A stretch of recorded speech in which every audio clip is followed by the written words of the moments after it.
see. All righty. Everyone should be here now. All right, everyone, we're going to start the meeting in just 1 minute here. Give us just a quick second.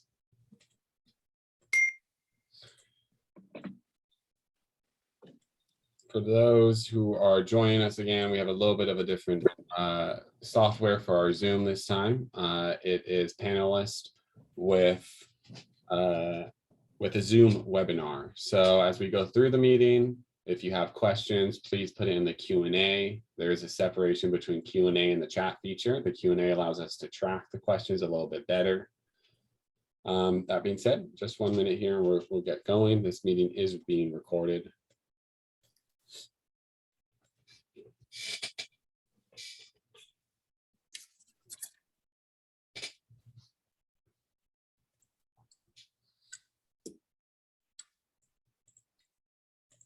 All right, guys, we're gonna go ahead and start the meeting. All right, well, good evening, everyone. Thank you for taking the time to be here today. I do appreciate it. My name's Andy. I am the Ventura River Watershed Council Watershed Manager. Today, we have a special update from the Matilda Dam Ecosystem Restoration Project. It's going to be the length of the meeting. Again, for any questions, please put it in the Q&A. We'll respond appropriately. This meeting is being recorded, and it will be posted within 1 week of this recording on the venturawatershed.org webpage. I'll put that in the chat for anyone that's curious.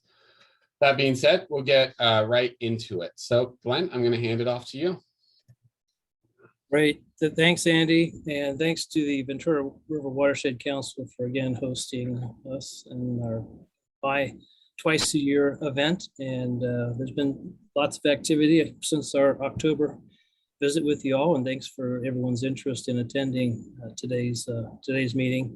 I'll just note that this afternoon we had a robustly attended and lots of great information in our technical meeting that we traditionally host prior to the public meeting on the same day. Just a couple highlights project management wise since our last visit with you all in October. Within County Public Works Watershed Protection, we've changed our leadership team on this particular project. As if you recall, in October, Peter Shade, who had been the project lead for us, moved him into a different leadership role within Watershed, overseeing plans, permits, and environmental. And from there, he was still involved in the project, but the active day-to-day activity with MDERP for us was handed over to Kirk Norman, who you've seen here in the last 6 months running the day-to-day show. So it was a big change. And just another note that's just recently happened, and I'm going to announce it here, is Peter Shade, who's on the call, but I think he's traveling, has been selected to a new position. He's going to be the Assistant Public Works Director for the City of Ventura and the City Engineer.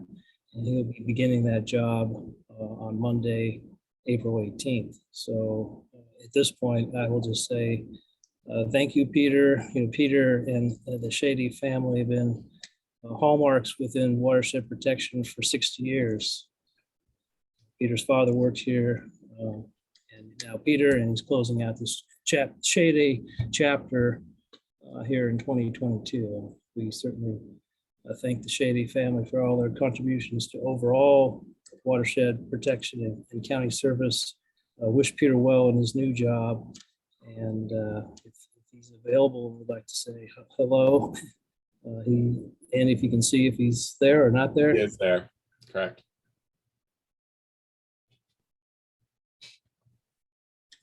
Let's see. Right. He's probably stuck in traffic. Yeah, he should have got a request, but he might be stuck, not able to do it. Yeah. Anyway, all the best to Peter, and certainly thanks for all his contributions to MDERP and really, making progress and building momentum. That's been our mantra, at least here in the reset of this project going forward. With that, other activities that occurred this fall. really began in November when we hosted and had a tour of the dam with our federal partners and federal congressional representation and Supervisor Matt Levere and his staff. And at the time, in early November, we were celebrating a partnership with Natural Resources Conservation Service, NRCS, with the county, and a partnership that built the Beardsley and Revlon watershed management plan projects across the Oxnard Plain. Those set of projects again covered about 60 years worth of effort, 30 projects, $52 million in actual dollars, but over 60 years, the valuation of that's around 160. And so we took advantage of their activity closing out the last project and set up this tour with NRCS to go visit the dam and talk to the programs that exist in USDA with respect to federal monies that could contribute to this project, and through David Yardis and others on the East Coast, programmatically within NRCS, there was a change in the program that we were looking at prior into this new program. PL 566 was the program that we were discussing and touring and getting NRCS's interest in November. And that was fairly successful. And I'm sure David will talk a lot more of that here later on today. But that was a big event. Lots of people. Our project management committee was there and turned out very well. From that, we had well, I should back up just one second. We had a visit from the U.S. Army Corps in July to talk federal projects and tour things. It was mainly focused on St. Paul Creek, but we spent some time talking about Matilaha and the prior federally congressionally authorized project in 2007. And they were interested in reevaluation of that to keep the authorization alive on the Army Corps side of the house. And so we've submitted a letter to the Corps back in January asking or committing a letter of interest and intent to join the Corps and looking at a reevaluation of the current project. The authorized project back in 2007, it was a different project, and the evaluation has definitely changed, and that was the Army Corps' thoughts about how to maintain currency on that side of the kind of the federal ledger. And again, the letter went into the Corps in January, and nothing's transpired since. But that's the intent going forward with them. It's not conceived as a thought to delay, but complement building momentum on this project. So more details probably in October on that. And the last big nugget I wanted to leave you with is right now there's the FY23 federal budget is underway in the planning stages, and our federal representatives, both on the Senate and the House side, are soliciting projects of interest. The federal side calls these the term of art they use is congressionally directed spending, and on the House side, they have called their program community project funding. And this is similar to what happened last year. For the layman, it's the old term of art was earmarks.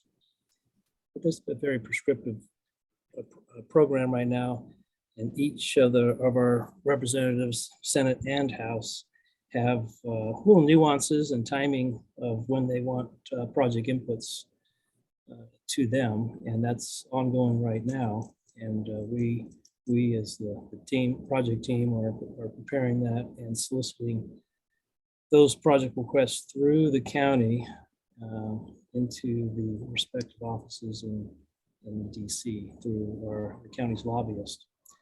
And as some of you may know, that the Tillahaw project is a project that's on the federal legislative platform for the county, and so that's the conduit that we're using to enter into that program. So I'm not sure if David's going to have some details about that later on, but that's the current state of play, and that's ongoing this month of April.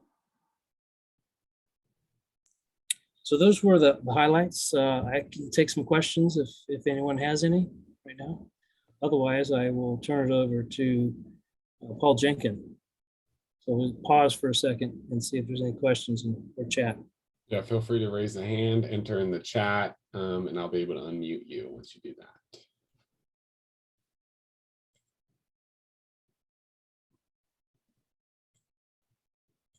All right, it looks like we are good to move ahead. No questions raised, no hands raised yet.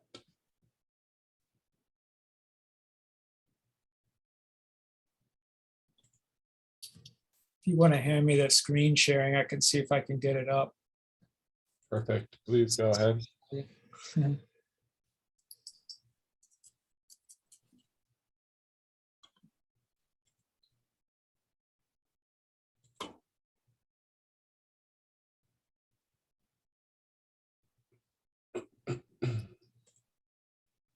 Are you sharing it right now, Paul?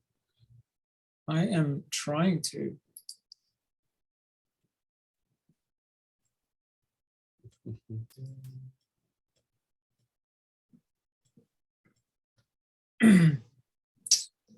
Oh, I just updated my computer. I gotta go into sharing. Oh, the share settings, allow it. You want me to try, Paul? Yeah, if you can just bring that slide up, that would be cool. I'm sorry, guys. I just updated my operating system, and so I gotta go and read. How's that? Privacy Perfect. setting. Very good. Thank you, David. Yep. All right. Yep. Am I visible and audible? Correct. All right. Hi, everyone. Most of you know who I am, Paul Jenkins. I'm the Ventura campaign coordinator for the Surfrider Foundation and the founder of the Matillahaw Coalition. A lot of you guys probably that were around in the 90s probably saw the bumper stickers on the back of cars. It said, "Give a damn, free the sand, grow the beach." And that was what we started this campaign over, was getting sand back on the beach from trapped behind Matillahaw Dam. If you want to go ahead and go to the next slide, David, or the only slide. So I just want to kind of quickly remind everybody who's familiar with the project and those who haven't seen this before. Matillahaw Dam Ecosystem Restoration Project is a watershed scale restoration project. It's not just about removing the dam, but it's about really fixing everything downstream that would be impacted by the restored sediment transport down the river. Obviously, the point of the project is to remove the dam to get the sediment flowing again. And the studies that have been ongoing for the past 25 years have all been looking at where the sediment goes, what's going to happen downstream, and what needs to be done. So this poster we put together really to illustrate that. The green area up in the left-hand corner of the watershed there, that is the Matillahaw sub-watershed, Matillahaw Creek. And the other primary objective of the project, of course, is to restore fish passage back to the headwaters. Anybody who's been hiking up there knows how nice and cool that water is in the creeks up there in the summer. And that's what we got to be able to get the fish back to. Talk first about the downstream infrastructure. Everything downstream, right downstream of the dam, right around the corner, is this Camino Cielo Bridge. That's currently more or less a low water crossing. It gets inundated during pretty much every storm event that we have. That will literally be buried in sediment, at least initially after dam removal, and needs to be fixed, upgraded, restored so that property owners on the other side of the river can get home. Just downstream from there, I don't have the miles in my head, but that's like a mile, and then Robles is a couple of miles downstream. The Robles diversion facility, most of you are familiar with that, that diverts water from the main stem Ventura River into Lake Casitas. And just recently, following Thomas Fire, the increased sedimentation created tremendous problems for that facility. And we've been embarking upon a whole series of investigations to try and figure out what the best way is to deal with increased sediment at Robles. And then just downstream of that, the Miners Oaks neighborhood, there's an increased flood risk there with dam removal.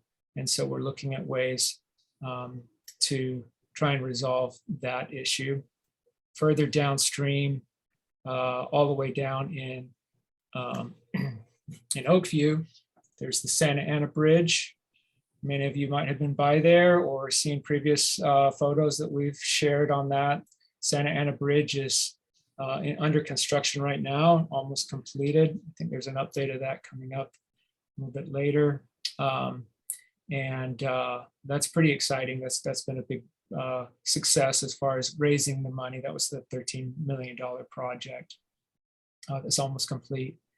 And then downstream of that is the Casitas Springs levee. Those are all the downstream components. Looking at the dam removal itself, all of these things need to get done before we can actually remove the dam. The dam, we now have a draft 65% design report on removing the dam that you can hear about a little bit in a minute.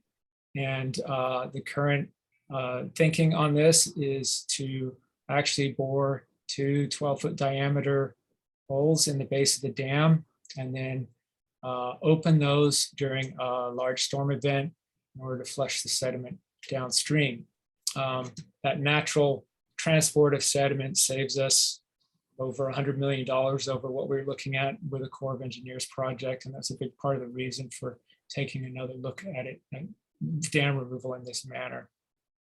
And then there's a whole bunch of other stuff, the environmental compliance, water supply, adaptive management, and land use post dam removal has all been, is all underway right now.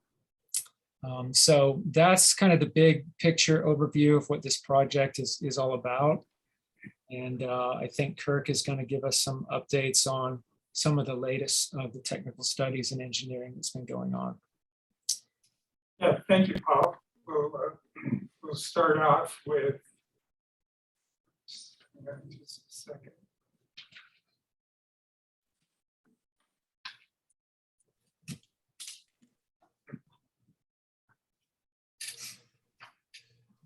You guys see a PowerPoint on the screen? Yep, got it. Yep. Okay. All right, so my name is Kirk Norman. I'm a project manager with the Watershed Protection District. I'm here with Chris Hook, who is the division engineer for the Watershed Protection District Design and Construction Division. And as soon as I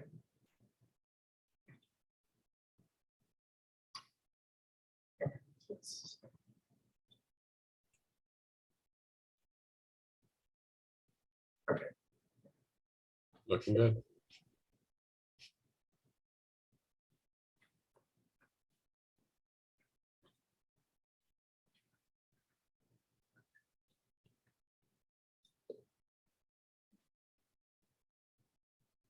Okay, we'll go ahead and turn the slideshow over to Chris Hook. Hello, it's a pleasure to talk to you today. On the upper left, you see a picture of Santa Ana Boulevard and the old bridge crossing the Ventura River as it was a year ago. And to the right, you can see how it looks today. We're looking north, so we're looking upstream in both photos. The bridge is completed.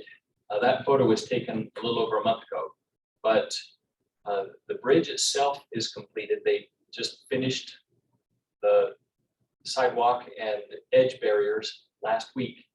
Now there is work to be done on the roadway approaches on each end of the bridge, and they will be paved in the next 2 weeks.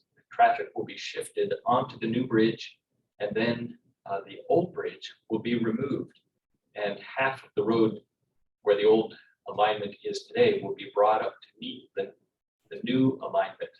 There's about a 6-foot elevation difference between them at some places. The old bridge is 210 feet long, and the new bridge is 350 feet long and passes twice as much flow. That's critical here because this is the pinch point or the choke point in the Ventura Riverbed where it's narrowest. And so this bridge is badly needed for the future time when the dam comes out. Peak flows will increase just a little. When traffic switches over to the new bridge, then the old bridge will be removed this summer, and grading will begin on the east side of the riverbed. That is because now the new bridge is much longer than the old bridge, and the riverbank needs to be graded to match the new bridge so that flow can pass under the full width of the bridge. We plan to have a ribbon cutting ceremony in mid-September. You are all invited. We will spread that invitation far and wide. The contract with Security Paving is scheduled to be completed in December, but right now it appears that they will finish in October. We're on schedule, and it appears that we will finish just a little ahead of schedule. Next slide.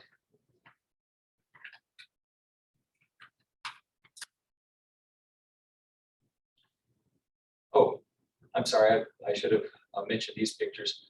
The upper left is the roadway approach over on the east end of the bridge, the Oakview side, and the sidewalk is in, they're ready to pave. The upper right, you can see the new sidewalk and barrier rails, the last of it on the bridge. In the near ground, you can see what's been completed there, the sidewalk and barrier rails, the new bridge deck. Next slide. When the Ventura Dam comes down, we will also need a new bridge at Camino Cielo Road because of effects of the river, as Paul mentioned a few minutes ago. We will be constructing a bridge where today there is a small box culvert about 5 feet high. The new bridge will be about 200 feet long and will be 16 feet wide. So one travel lane for a vehicle and space for a pedestrian. And it will be either prefabricated steel or precast concrete box girders. And the overall project is, including engineering, right-of-way, and construction, is all under $10 million.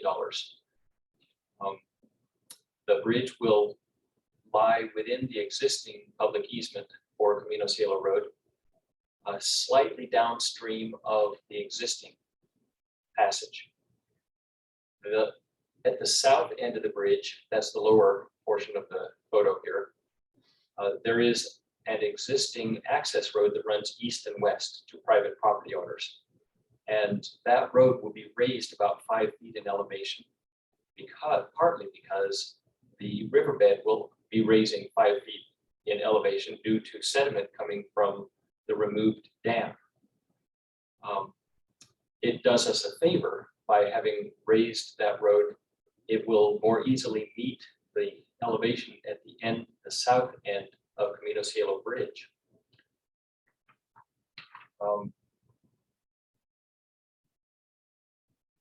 We expect that the height of the bridge will be such that the 50-year flow will pass, and we might be able to pass the 100-year flow. We still have some engineering to do to determine that. We're in the process of negotiating the engineering contract with Dock and Engineering of Sacramento to finish the design. They've done the preliminary design, and we're hiring them now to complete the design 100% plans and specifications so we can go to construction. And that design contract should be finished by the end of next year. We did receive funding for the design from the Wildlife Conservation Board. They approved the concept in December, 3 months ago, and will sign the contract to fund this in August coming up. That's all I have. Any questions? Oh, sorry. The upper profile here shows what we expect the bridge to look like. We're making it longer than we originally anticipated, so that we minimize the use of retaining walls, and that helps us have less obstruction in the riverbed and saves money because the bridge is a little narrower and less expensive than putting in large retaining walls with a shorter bridge. In the bottom left, you see the existing box culvert that will be coming out, and the bottom right is the access road running eastward to properties that will be raised in elevation about 5 feet in the same footprint that it is today. Any questions? All right, back to you. All right, thank you, Chris. All right. This here we're looking at the sediment level behind the dam. Currently, the 12-inch valve is open. It allows water to drain along the low flow to the inlet tower and pass on downstream. There were over 500 comments to the 30% design comment, 30% design plans and report. As Paul mentioned, the draft 65% plan and report is out for review by the contract management team with comments due back by the end of April. As a result of the 65% design efforts, the design is coming into better focus with a better understanding of removal sequence, methodology, and details. Examples of the details would be the pilot channel, orifice gates, refinement of quantities, design criteria, and vegetation removal. And in addition, a two-dimensional numeric model for the downstream of the dam was extended and refined through the project reaches that Paul mentioned: Casita Springs, Miners Oaks, Live Oak, Miners Oaks, and Robles and Camino Ciego. And those results are getting finalized this week. So that's going to be some more information to use moving ahead with the other designs. We're going to, here's an example of one of the plan sheets. Basically, if you can see my cursor, there's the dam in the lower center. It's got some hatching and colors going upstream, which outlines a vegetative clearing zone for installation of a pilot channel. Here where it's green, the vegetation gets removed. In the areas where you can operate equipment, it would get disc. Here at the downstream end of the dam, where the house is, this is a staging area. They use it for staging, stockpiling, storage. Here, the former Matilla Hot Springs Resort will be used for the same purpose. And over here next to Highway 33, there's an area that's being considered for disposal area.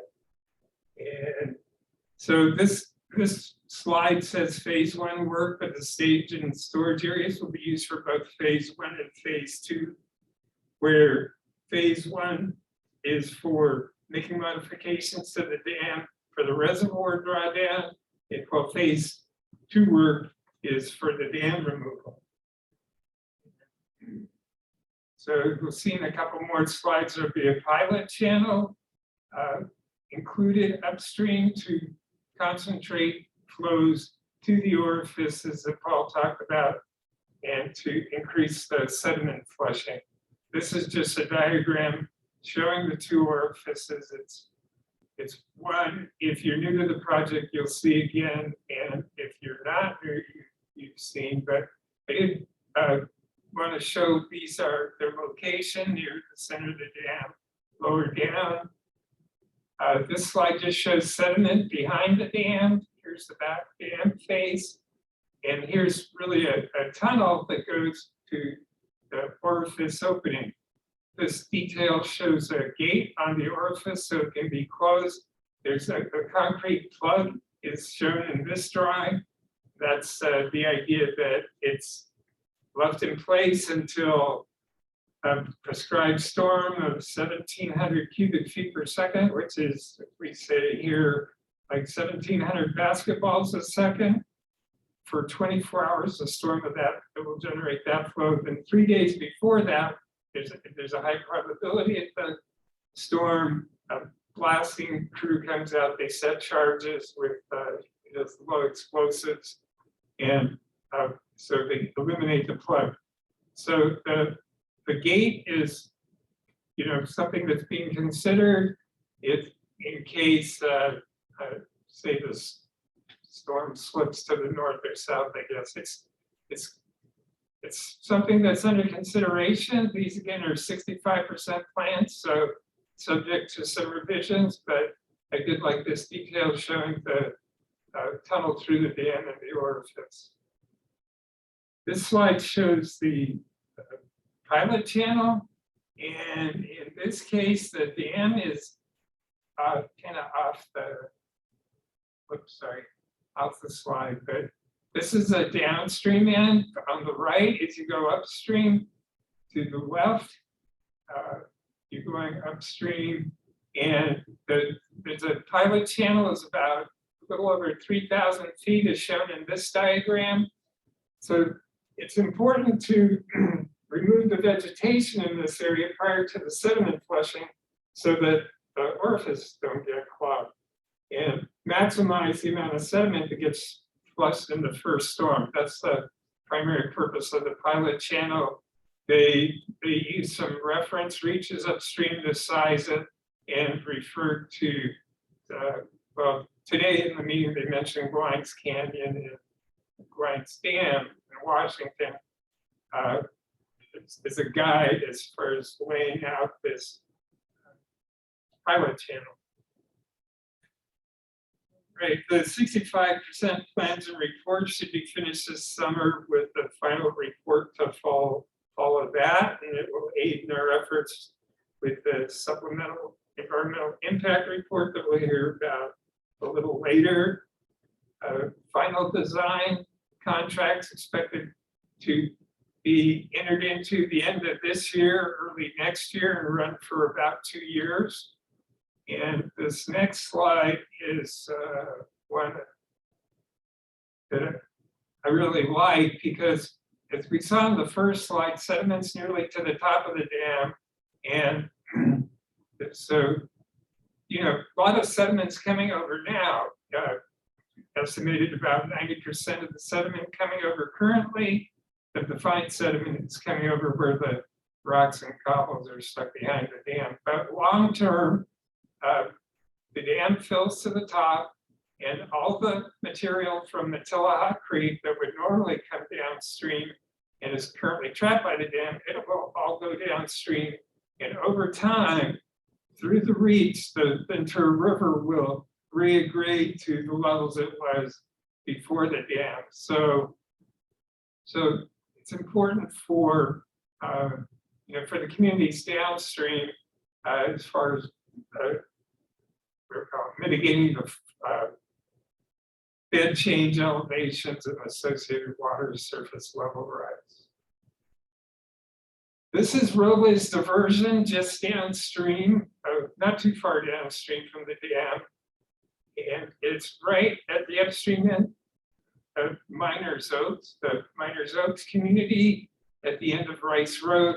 There's a dike that comes across the river, and then they have their, it's called a bypass, their bypass facility, the water diversion that takes flows to Lake Casitas, 23 or 32%, a fair amount of the flow to Lake Casitas.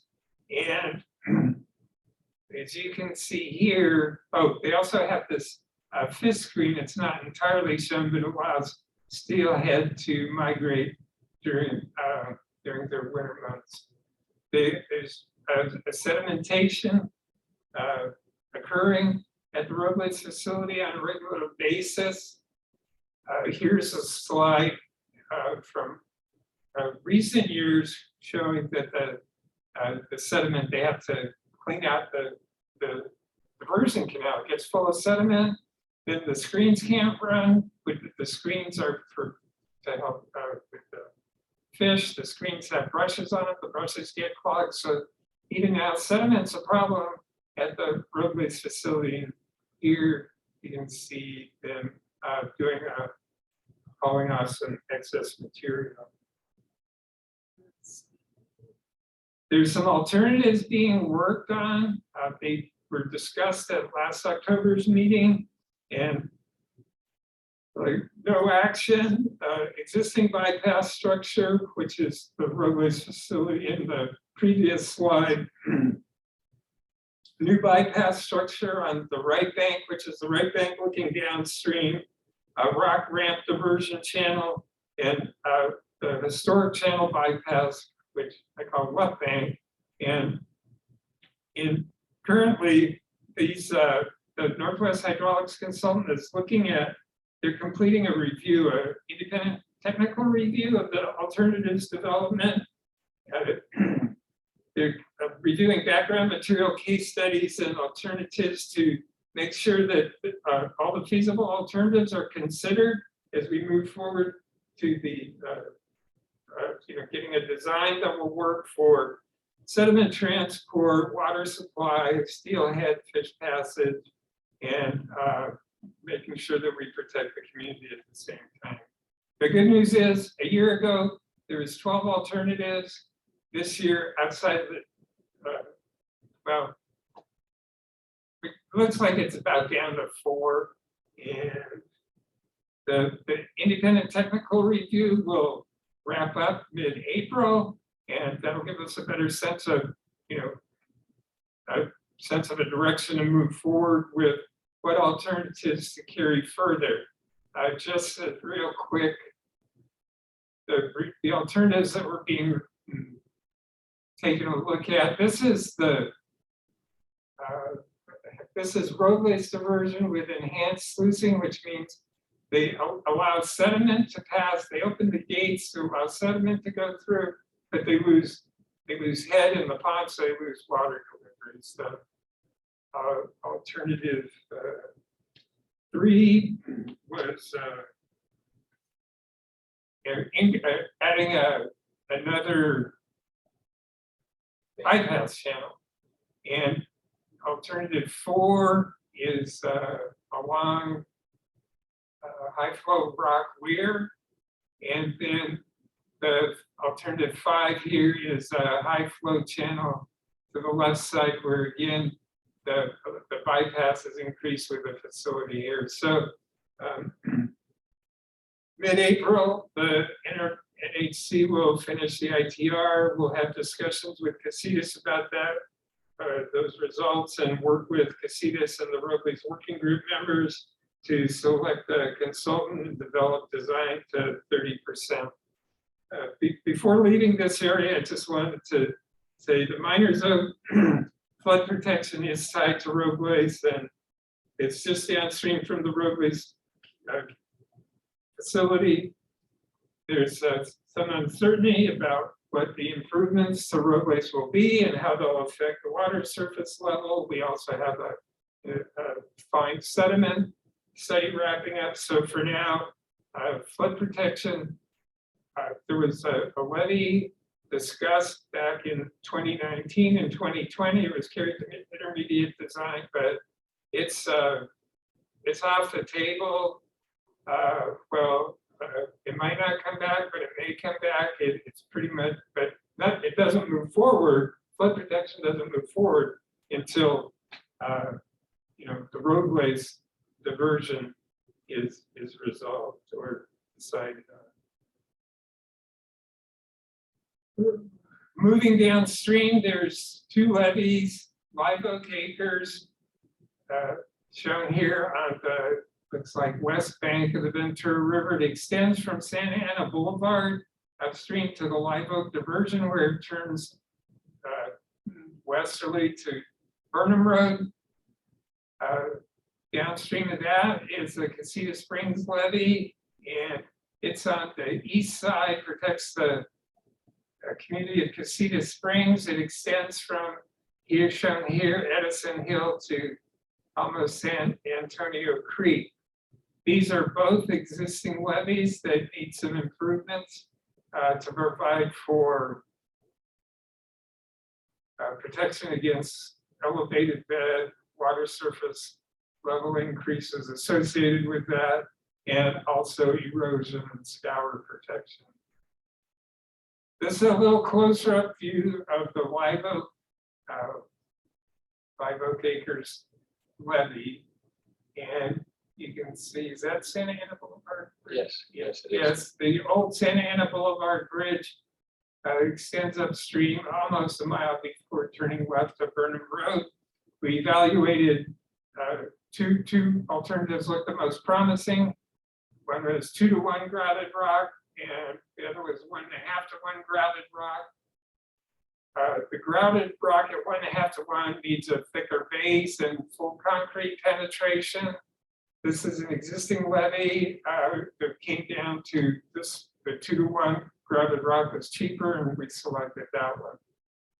So that's let's see, a little update on that. Okay, we got the contract for final design is going to our board for approval on April 26th. And the timeline shows 2 years to complete the final design.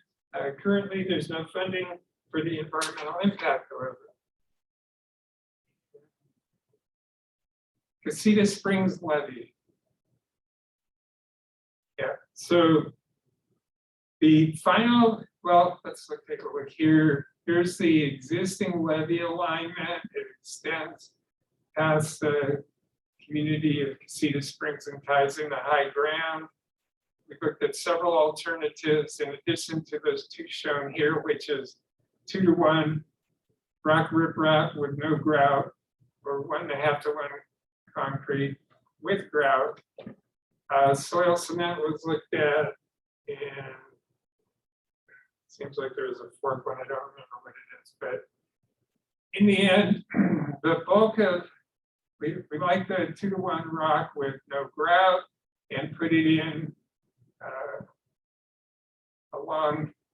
Well, I'll just take you to the next slide. It wound up having both, and it's primarily to keep it. We want to pull it away from the river in a couple places and minimize impact. So alternative 1 shows the existing levee, again, Edison Hill towards Santa Ana Boulevard. The second alignment, it pulls around the mobile home park and ties into high ground.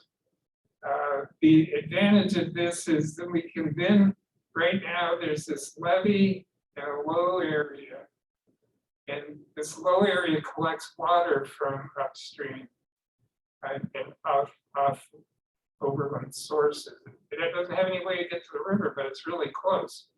And so by tying in here, we can lower the levee and allow this water to move into the river. The other, in the third slide, is a similar to alternative 2, except between stations 5 and 10, say, it's pulled about 50 feet off of the river, we're able to get it out of the river. And this 500 feet does get grouted rock, as does this portion around the mobile home park and this area that people Pam Lindsay calls this the pit of despair. It'll be gone under this. So let's see. Updates. So 30% design complete. We'll be going ahead with a contract for final design, probably fall, and expect it to be take about 2 years again. Within 2 years, we'll have final design, but we do not have money for CEQA here. Yeah, we're able to reuse a fair amount, we believe, of the rock along this existing levee and save a little bit of money there. So feel pretty good about it. All right, so that completes the presentation of an update from me and Chris. If there's any questions for either of us, we can field them. No questions yet. Feel free to raise your hand. All right, good job, guys. Explained it well. We'll move on to the next one here.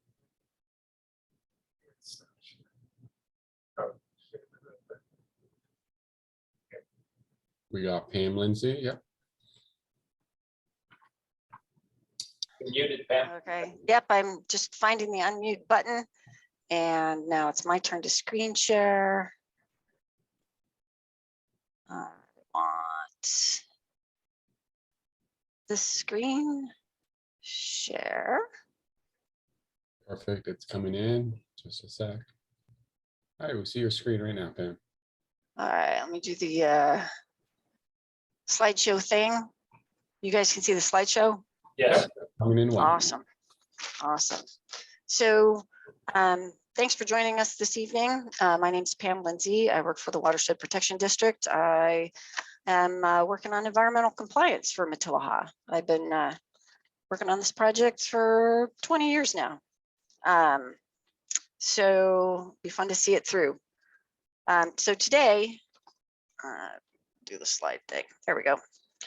So today I'm going to go over the latest information regarding the status of the subsequent environmental impact report, some regulatory permitting, the non-native plant removal we've been doing, and lake operations. So there's been a few things that have changed since the last update in October. So I'm gonna revisit the purpose, of course, ecosystem restoration. We want to correct some of the environmental damage caused by dam construction in the late 1940s. We want to return the steelhead to their habitat up in Matilaha Creek. And we want to return the sediment to the river. And that has many benefits. We acknowledge that it's also going to have some impacts. So we are working through those as well. And CEQA helps us with those. And as Kirk was saying, the sediment's coming anyway, whether we remove the dam or not. So this way, with controlled releases and dam removal, we get to do all the ecosystem restoration all at once, rather than leaving the dam in place and waiting for the sediment. Okay. So next slide. So the reason that we're doing a subsequent environmental document,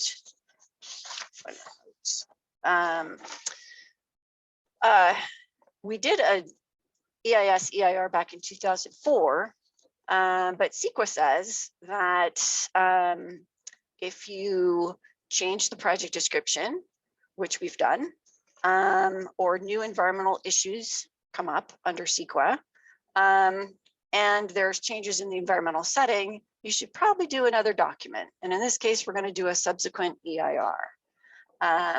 So the dam removal method has changed from mechanical transport of fines to stockpile locations. That's what we were going to, that was the proposed project back in 2004. We were going to move these fine sediments out of the way. Now we're going to transport those sediments via storm flows down the Ventura River and out to the ocean. And so that's a change. So we need to include we need to explore the impacts caused by that. One of the primary benefits of doing the natural transport is the slurry line that we were going to use to move all those sediments around required a lot of water. And we just don't have that water in the watershed to use. So, and the CEQA guidelines have changed. Wildfire is now a topic, as well as tribal resources, for example. So we need to address those. And the settings changed. More species and their critical habitat have been listed since 2004. Some land use designations have changed along the river. So all those things need to be updated and taken into consideration with the impact analysis. So next slide. So we were going to do many of these subsequent CEQA analyses. As mentioned previously, the Camino Cielo Bridge project is up next for a CEQA document. That one is funded with grant money. So Chris and his team are getting underway with the design. And after we have more design information, we'll start the CEQA process.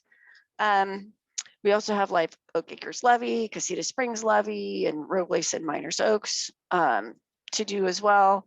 And as that information comes online, then we'll do subsequent CEQA documents for those. And what about NEPA? So for NEPA is the federal version of CEQA, the National Environmental Policy Act. And we need to do NEPA for anything that's going to get federal funding. And as David Yardis is going to talk about, we're looking at some federal funding for some of these project components. And so we will be doing some NEPA documentation as well. Sometimes you can combine CEQA and NEPA in the same document like we did in 2004, and sometimes you can do them separately. It all depends. So we'll see how that pans out. Future recreational components may also need CEQA or NEPA depending on the funding. But those are in the early planning stages, so we'll see how that goes. So where are we in the process? CEQA has a specific series of processes to follow.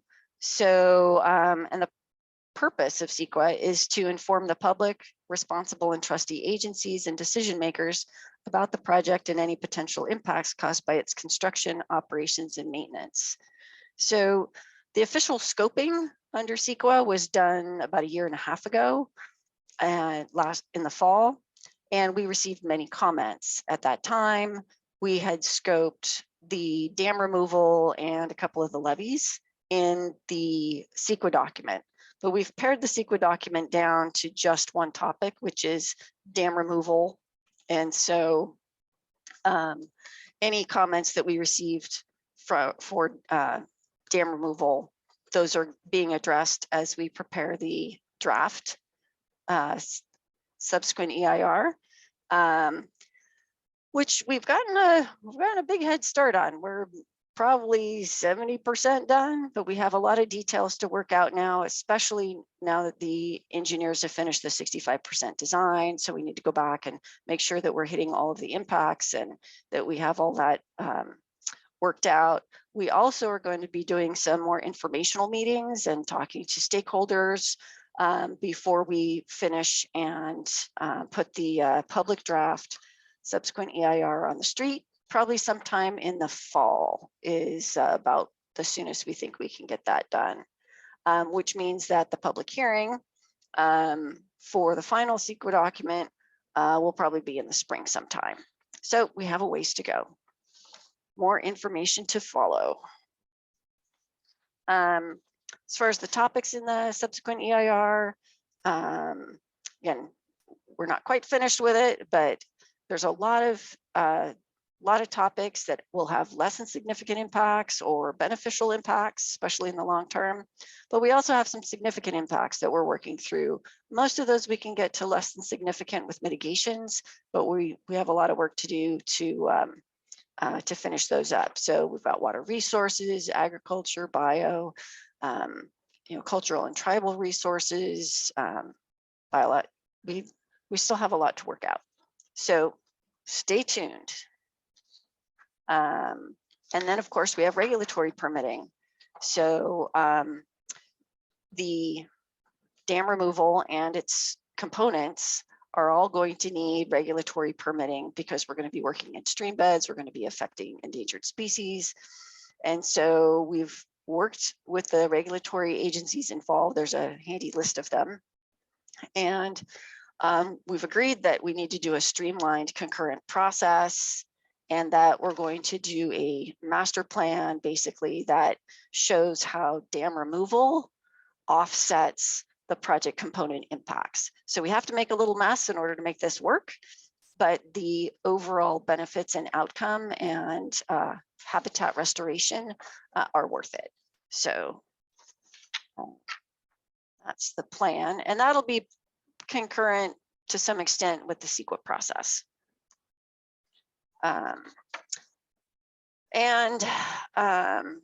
We gave an update in October about the giant reed and tamarisk removal that we've been doing in the watershed since 2007. So we start at the Highway 150 bridge and go up the Ventura River and then hang a left and go all the way up to Matilaha Falls and just beyond. So that work began back in 2007. We treated about 1,200 acres worth in all. And retreat number 20 was done last summer, and we're gearing up for retreatment number 21 in May.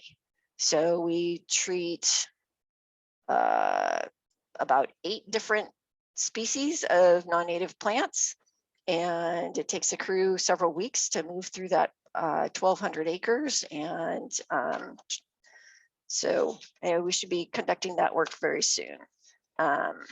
Let's see, last thing. So Matilaha Lake level, back in October, I had given an update on where we were. The outlet structure needed some repairs. Casitas has fixed the valve because we can open and close and up, lower the lake level through an intake and a valve and a pipeline that runs to the other side of the dam. So if many of you have been up there lately, especially in the last year or so, you're all wondering where the lake went. There's only about 150 acre feet of water storage behind the dam when it is full, and it's really only 3 or 5 feet deep. It's kind of warm. It's and it's filling in quickly with cattails. The Division of Safety of Dams, the state agency that oversees large dam and impoundments, has required that we keep the water level to at least 7 feet below the dam crest. And that's about where we have the inlet for that valve that drains the water through the dam. And so basically all the time, we will keep the valve open.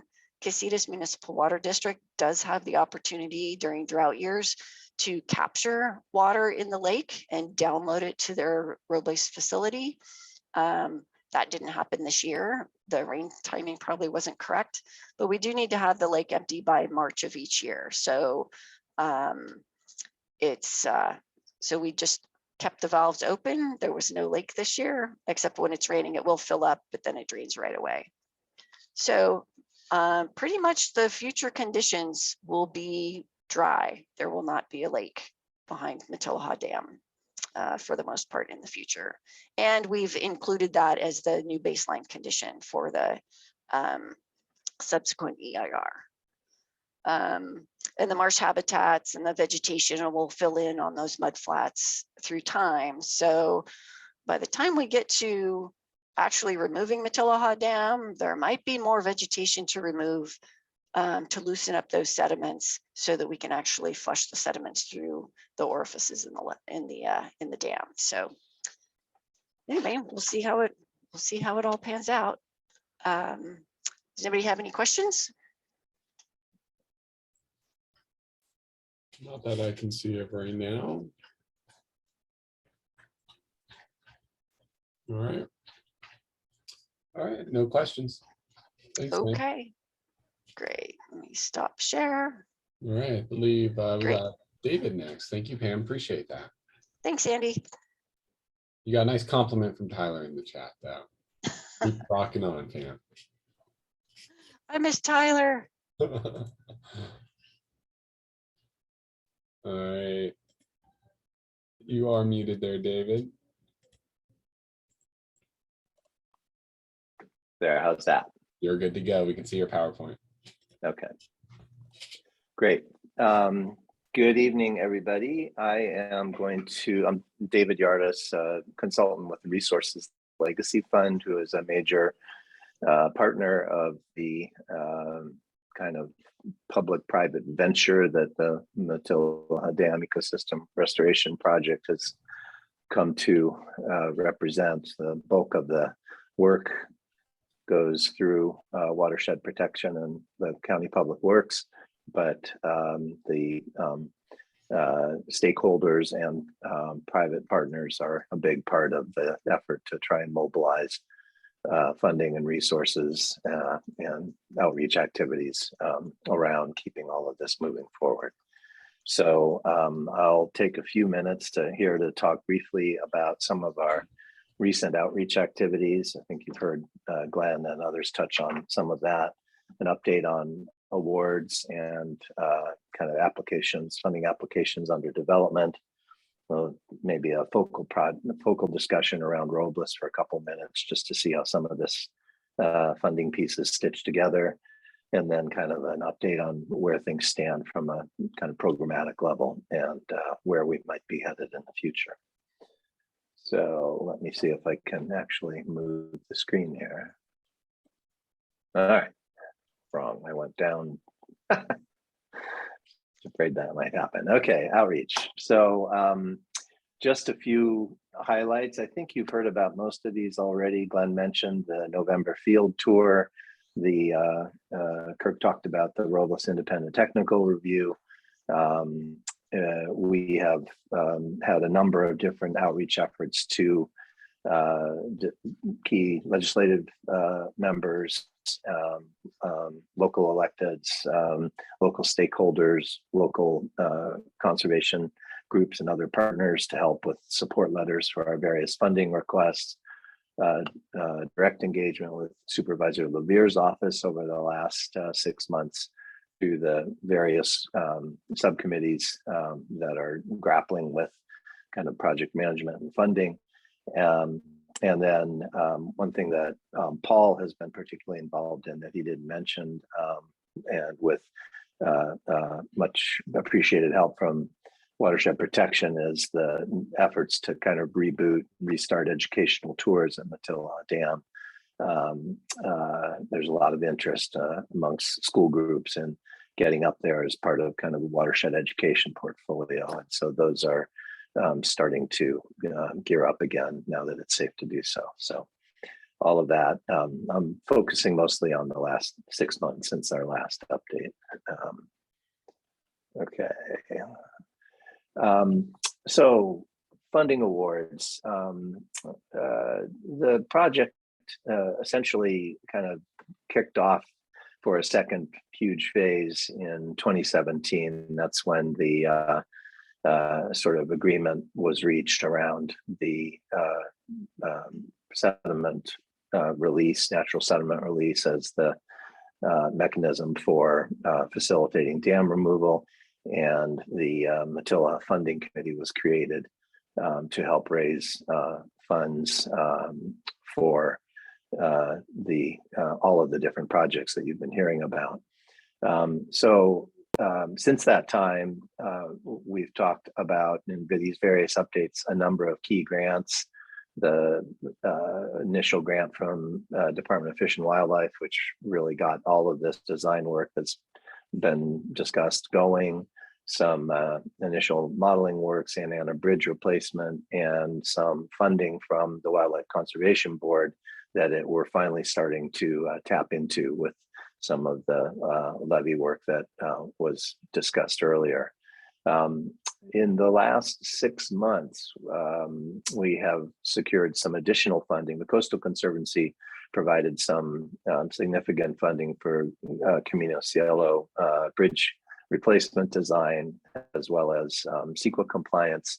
They augmented that in February of this year to help with some of the redesign work that Chris was talking about. And then since then, we also got the award notification from Wildlife Conservation Board to help bring that all to final design and complete. I should say there's a CEQA component to the WCB work as well, so that CEQA analysis is fully funded. Coastal Conservancy again stepped in with an important next phase grant for robust design planning. And then Glenn mentioned the initiatives within RCS. We're just getting off the ground with sort of what the outcome of the tour last fall is, the initiation of what's called a preliminary investigation and feasibility report. It's a very small amount of initial money, but it will open the door, we hope and trust, to some pretty serious money down the road for planning, design, and implementation to try and bring a lot of these things home. And then last but not least, strategic project support from the NGO partners, RLF, Patagonia, Pew Charitable Trust, et cetera. Over $2 million now contributed since 2017. So very significant contributions all across. Sorry. Proposals in progress right now. There's always proposals in progress or under development or under discussion, et cetera. But one I wanted to highlight here is an effort that we hope will kick off maybe mid-year this year, which involves kind of looking ahead to life after dam removal in terms of kind of what was here historically, what was lost, what can come back, and how the public might benefit from everything from river access in the upstream canyons to trails, recreational amenities, historic and cultural resources preservation, et cetera.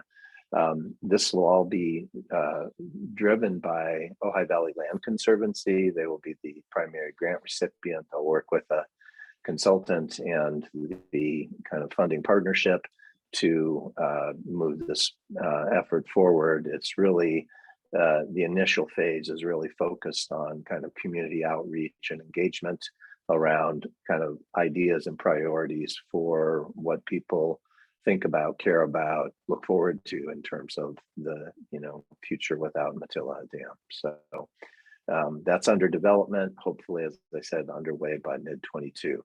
And we'll keep you posted on that. In addition, Glenn mentioned the federal earmarks, congressionally directed spending on the Senate side or community project funding on the House side. This year, we are seeking $1.5 million for the Bureau of Reclamation's assistance in Robles and Miners Oaks design planning, all the work that Kirk was talking about.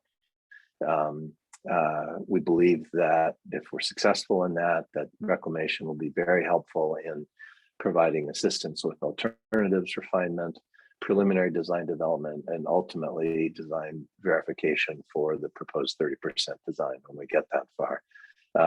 Reclamation actually owns the diversion facility. It's operated and maintained by Casitas, who also owns, operates, and maintains the Fishway.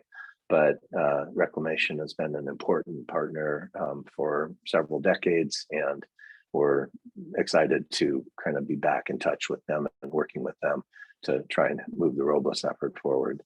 The next stage of the watershed planning process under the NRCS PL 566 effort is, once we get through that $50,000 preliminary investigation and are deemed to qualify for the program, we would anticipate something on the order of $1 million to initiate a planning and NEPA compliance through that watershed the PL 566 watershed program.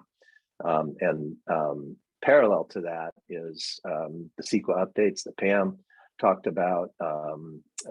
Kirk mentioned several times that we don't have funding.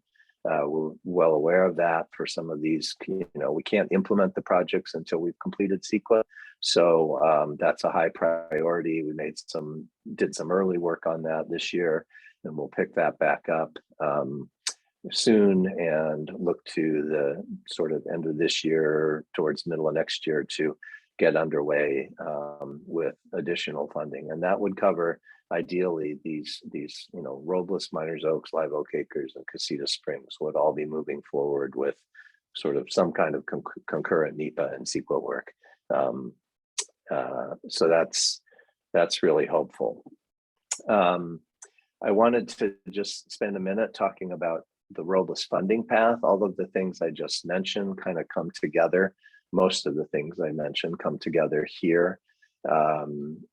We've got the independent technical review supported by RLF that is about to conclude. That's followed by the Coastal Conservancy funded design planning work to get that phase 2 work off the ground.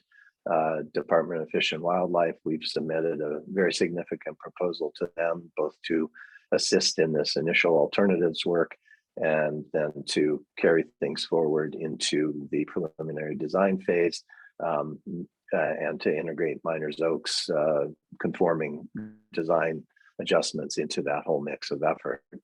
The NRCS work I mentioned before, the preliminary investigation, the watershed plan and NEPA, and importantly, with the potential for more than 50 million in implementation funding for the Robles diversion improvements and for the 3 flood protection projects downstream. So very significant potential federal partner over time. So we're very excited to get that going.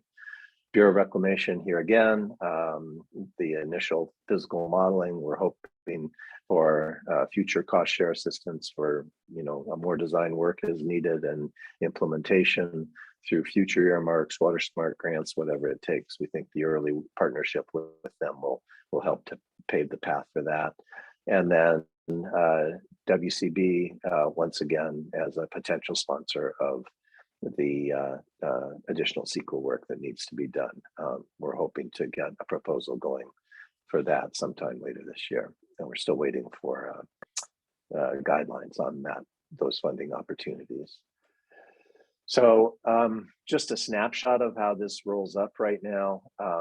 What's been funded through the end of March. This is funding that kind of qualifies. Well, first off, I should say the total projected cost is a constantly evolving thing as we learn more and things cost more. But right now, the best estimates we have go back to mid-June when we undertook some studies on job and stimulus benefits of the project and came up with a new figure on the order of $180 million and that's the full design, implementation, stewardship over a course from 2017 through about 2040, with dam removal in the middle of all that. So it's a big portfolio of work. So it seems we do have a long way to go. We've got about 24 million, significant but small piece of that.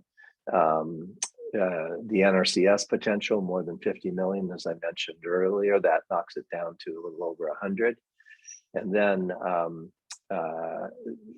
there are several opportunities through new state legislation from late last year, whereby, for example, both WCB and Coastal Conservancy get some significant additional funding consistent with their missions. Total of $250,000 for WCB and another $500 million for State Coastal Conservancy. Importantly, this State Coastal Conservancy piece includes this specific funds shall be available for any of the following projects, including those that remove outdated or obsolete dams, projects that upgrade associated infrastructure to increase climate resilience, enhance natural habitat transport, or improve wildlife and fish passage. So that's us. It's not just us, but that's definitely us. And we're very excited to kind of try and tap into that. And if we're successful, if I go back for a second to this slide, that $100 million, we think we can knock that down to maybe something close to the amount we've already raised, 25 million left for a piece of dam removal, a piece of some long-term stewardship and monitoring. And we're pretty confident by the time we get to that point, we'll be able to fill that gap. So it's a long way to go. It's sometimes daunting, but it's I'm pretty hopeful about the path we're on. So that's all I've got for a quick overview. I did want to mention, if you're interested in more information, you can peruse the matillahadam.org website anytime. There's a good deal of information there, and we're always available if you have questions about anything specific. So speaking up, any questions that I can answer right now or try to? No, we don't have any yet. And I mean, we're at the point in the meeting where we have open question and discussion regardless. So if anyone would like to pose any questions or discussions, please feel free to raise your hand and I'll be able to unmute you. And you'll be able to ask your question or put it into the chat and we can ask it that way. Give it just a minute here.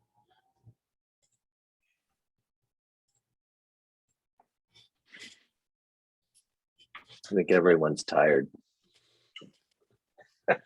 We're all always tired. We do have one question here coming in from Tyler Barnes. For those who don't know, can any That guy. Can any of the grants funding be used to preempt a vegetation removal? To preempt? Was that the, I'm sorry. Yeah. Hey, Tyler, I'm gonna allow you to talk here if you want to unmute and talk. But yeah, can any of the— Sure. Hello, everyone. Nice to see your faces again. Thank you for such a great presentation. Yeah, quick question. We know the last time that we visited the lake, quote unquote, tamarisk was beginning to pop up and other invasives. Part of that was obviously hit through the Matilaha giant weed removal program and whatnot, but can any of these grants or future funding be used to kind of proactively regulate some of the vegetation that's going to be flushed downstream? Well, let me take a quick shot at it on the funding side, and then others should join in. So one thing we did about a year ago is we applied as a kind of a precursor to the NRCS PL 566 watershed program, as we proposed what was called a regional conservation partnership program for the Ventura Matilaha watershed. And while it was a pretty ambitious proposal that was not successful, but it ultimately did create the nexus into the watershed program, which we think is potentially a better fit. But part of that proposal included some tamarisk additional funding to sustain tamarisk eradication and other invasives. And I think as we build a relationship with NRCS, there will be opportunities to sort of broaden the lens, if you will, and to get back to those kinds of needs. So while I don't think the existing funds that we've raised are available for that, certainly on the federal side, and I think on some of those funds I was showing on the new California state funds are very much would be likely sources to turn to. So I think there's going to be lots of opportunity for that down the road. Pam or anyone else?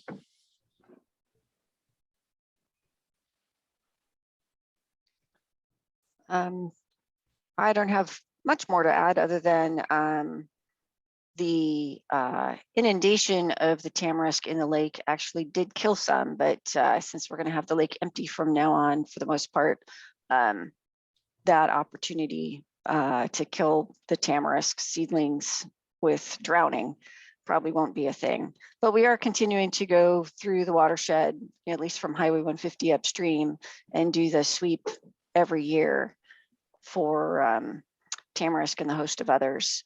And yeah, we'll continue to see what we can do about keeping the watershed, I wouldn't say weed free, but certainly keeping some of those really nasty weeds to a minimum.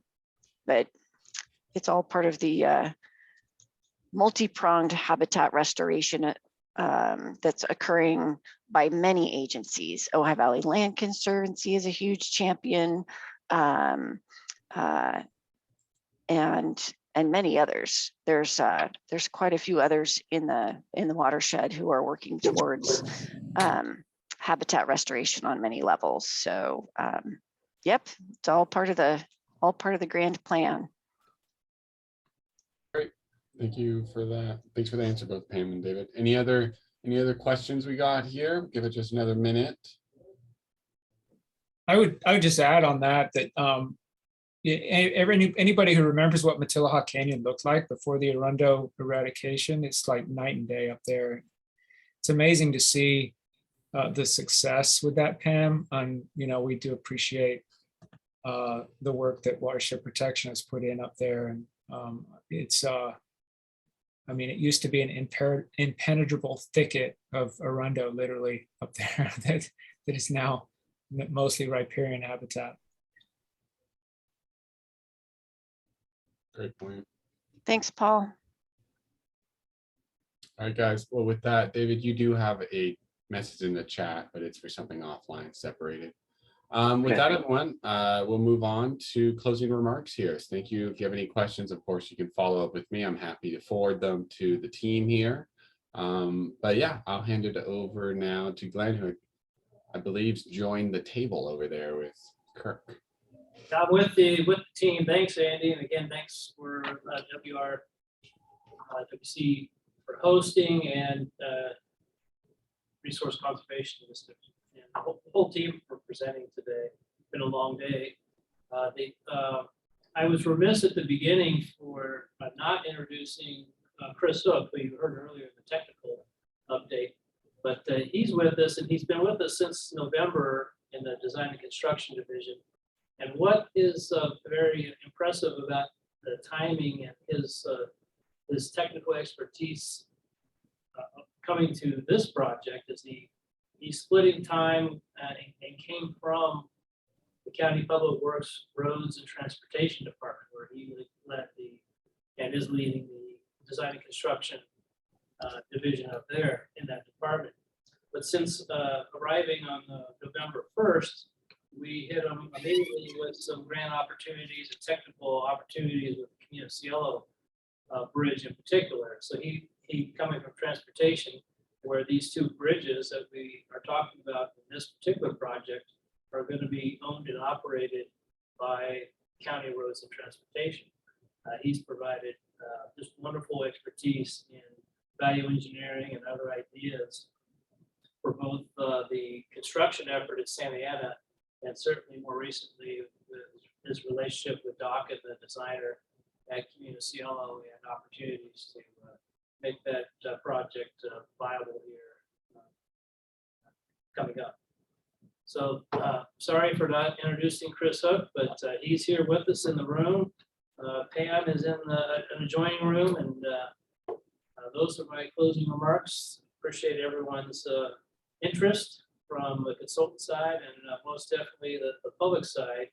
As we roll through this particular year, as Pam mentioned, the CEQA is really going to help, I think, contribute to our little moniker of making progress, but more importantly, building momentum.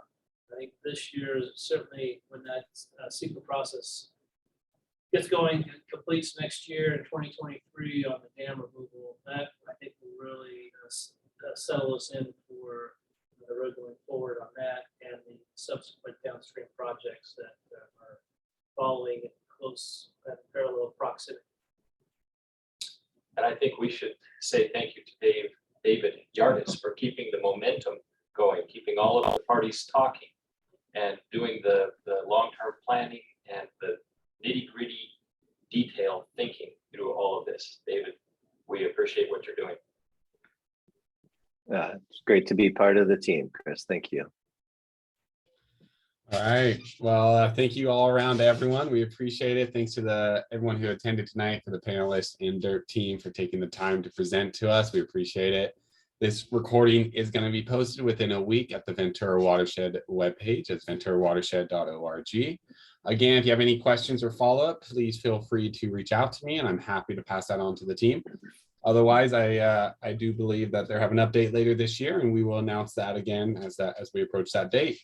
All right, that concludes this month's meeting of the Watershed Council, and thanks everyone for being here. You guys have a great rest of your night. Enjoy the rest of the week. Enjoy the heat. Thanks, Andy. Thank you. Thank you, Andy. Thank you. Thanks, Andy. Thanks, Thanks, everyone. everyone.